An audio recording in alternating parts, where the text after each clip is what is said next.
In this video, we're gonna go through the frog posture. So we'll go over the different variations that you can do, the form while doing those variations, how to do this dynamically, and then how to regress the movement if you're like, there's no chance I start there. So let's get to it, because that's why we're here.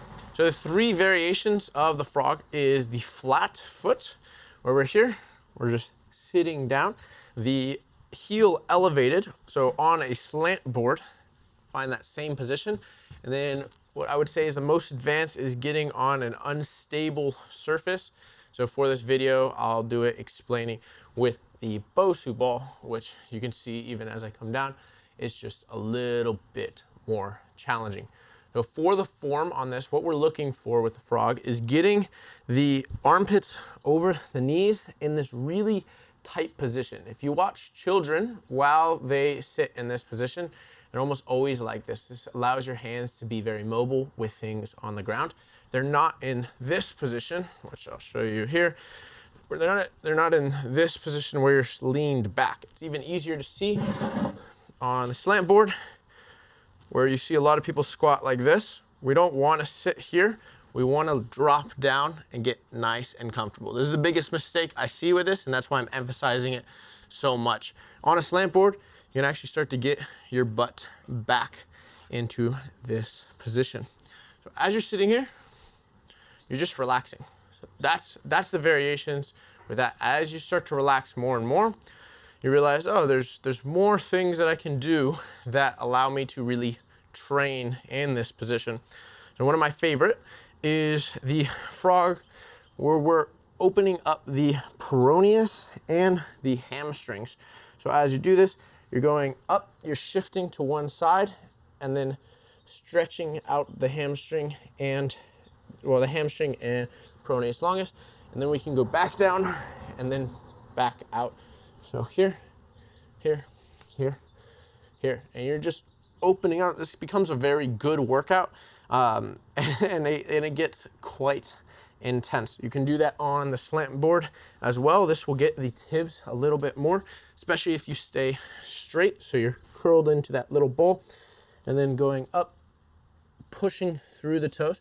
It's actually getting a passive stretch on the tibs. And then we're going like this. So this one's more focused on the tibs and the hamstrings, versus if I were to roll the ankle out, that's now getting the peroneus. So those are the two main dynamics that I'll use often. But we can also get, that's why they have warnings for these balls, but it's good to learn balance. It's so funny. So this is the most advanced as we go through it. One of the variations I really like here is doing calf raises. You can also do this on the flat ground, but instead of showing you multiple of the same thing, we're going through it. So on here, having something stable to have your hands on, and then doing a calf raise up and then coming back down. This will be very shaky, especially if you get the hips contracted properly. And the next level to this is actually shooting the ankles out to where your butt lands on the ball, and then you come back. So it's up, out, up, back. This becomes extremely difficult for the ankles and the hips. And again, what I want to make sure we're not doing is this, where we're actually coming up with the body, but we want to keep that tight position. And then actually doing the calf raise makes it even tighter, bringing the knees even closer to the shoulders, and then back on down. So for regressions, if you're looking at that like, no chance I get that. If your ankles are tight, the regression is using the slant board. So this limits how much your ankles have to bend to keep yourself upright. So great regression there, just a different variation. Like, I can't get that low. You can use a ball under your butt and then work to start curling yourself into this tight position. As this ball gets smaller, of course, you'll find yourself getting more and more into frog position, where you're able to relax and stabilize here. So if you have any questions on this, drop a comment and I'll get back to you as fast as possible. the frog. Super beneficial, gives you amazing results.